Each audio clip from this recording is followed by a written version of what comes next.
আমি একটু সময় চেয়ে নিচ্ছি। আজকে আমরা যে আলোচনাটি করতে বসেছি তার প্রথম প্রেক্ষাপটটা হচ্ছে 1982 সাল থেকে 1990, যখন একটি স্বৈরাচার বাংলাদেশের জমিনে তার শক্ত অবস্থান গড়েছিল, এবং আরেকটি হচ্ছে 2009 থেকে 2024, এই 15.5 বছর যে ফ্যাসিস্ট আওয়ামী খুনি এবং তার দোসররা এই 15.5 বছর ছিল, তার একটা প্রেক্ষাপট। যাই হোক, প্রথম প্রেক্ষাপটে আসা যাক। যেহেতু আমরা শহীদ নূর হোসেনকে নিয়ে কথা বলছি, তার আগের প্রেক্ষাপটটা আবার একটু স্মরণ করে দিতে চাই।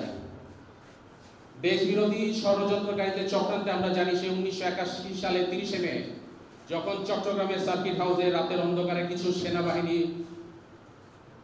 বিপদগামী সদস্যের হাতে যখন তৎকালীন প্রেসিডেন্ট জিয়াউর রহমানের মৃত্যু হয়, শাহাদাত বরণ হয়, তারপর থেকে আমরা দেখেছি যে বাংলাদেশের ইতিহাসে দেশ দখলে একটা চক্রান্ত শুরু হয়েছিল, যার ফলশ্রুতিতে 1982 সালের 24শে মার্চ জেনারেল এরশাদ বন্দুকের নলের মুখে তখনকার নির্বাচিত রাষ্ট্রপতি আব্দুল সাত্তারের হাত থেকে ক্ষমতা দখল করে। এবং আমরা জানি যে তখনই করা হয় যে বহুদলীয় যে গণতান্ত্রিক ব্যবস্থা, সেটাকে কিন্তু জাতাকলে নিষ্পেষিত করা হয় এবং এরশাদ কিন্তু ক্ষমতা গঠন করে। এবং আমরা জানি যে 1982 সালে, যদি আপনাদের মনে থাকে, আমরা তো ইতিহাস থেকেই জানি, মজিদ খানের একটা শিক্ষানীতি ছিল।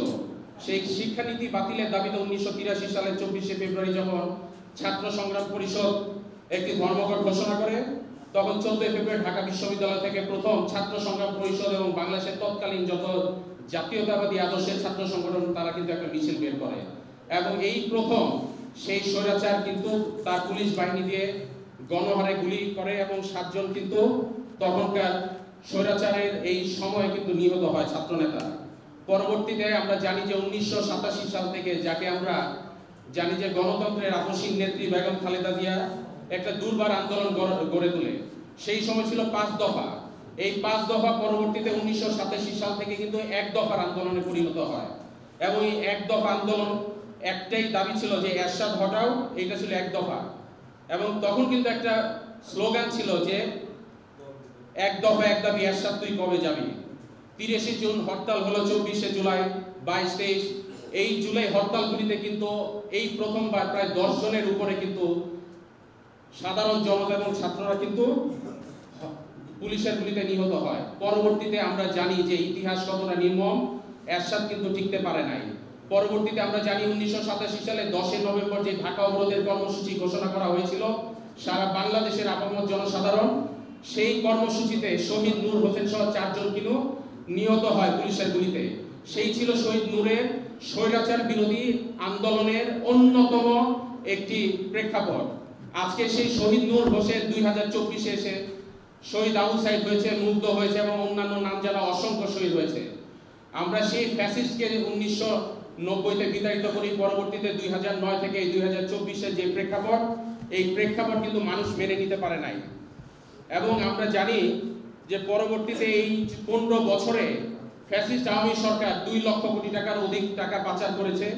এটা কত হবে আল্লাহ মাহবুব জানে। যে আমরা তো দেখতেছি শুধু টাকাই পাচার হইতে। পরবর্তীতে পাবনা রূপপুরের একটা প্রকল্প, বিদ্যুৎ প্রকল্প থেকে প্রায় $5 বিলিয়ন কিন্তু ফ্যাসিস্ট এই হাসিনা নিয়েছে।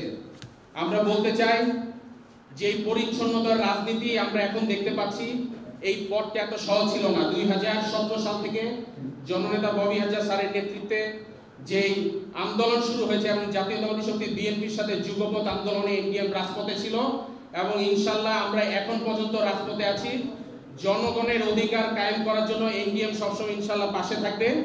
এবং আমার বিশ্বাস আজকে যে আওয়ামী ফ্যাসিবাদ নিয়ে আমরা কথা বলছি, এই আলোচনা যেন কন্টিনিউ জারি থাকে, কারণ মানুষ কিন্তু ইতিহাস ভুলে যেতে সময় লাগে না। এই হাসিনার ফ্যাসিস্ট এই সরকারকে কোনোভাবে বাংলার মাটিতে আর জায়গা দেওয়া হবে না। আমরা 5 বছর বলছি, 10 বছর বলছি, এখন দেখছি একটু পরপরই অডিও বিভিন্ন লিক ফাঁস হইতেছে। তো আমরা জানি যে এগুলো একটা প্রোপাগান্ডা, তাদের লবিস্ট নিয়োগ হয়, এগুলো হচ্ছে একটা প্রোপাগান্ডা। আওয়ামী ফ্যাসিস্টরা বাংলাদেশের মাটিতে আর আসতে পারবে না। যত ষড়যন্ত্রে হোক, ইনশাল্লাহ জাতীয়তাবাদী ঐক্যের সাথে আমরা আছি এবং এনডিএম রাজপথে থাকবে জননেতা ববি হাজার তার নেতৃত্বে। কোনো আপোষ হবে না। ফ্যাসিস্টদেরকে যেখানে আমরা পাবো সেখানে রুখে দিব। এই বলে আমার বক্তব্য শেষ করছি। জয় বাংলাদেশ। আসসালামু আলাইকুম। ধন্যবাদ ঢাকা মহানগরের নেতা মিয়া তানভীর শহীদকে তার সুন্দর গঠনমূলক বক্তব্য রাখার জন্য। এ পর্যায়ে আমাদের মাঝে বক্তব্য নিয়ে আসবেন আমাদের মাঝে সদ্য যোগদানকৃত আমাদের বড় ভাই লস্কর হারুন রশিদ।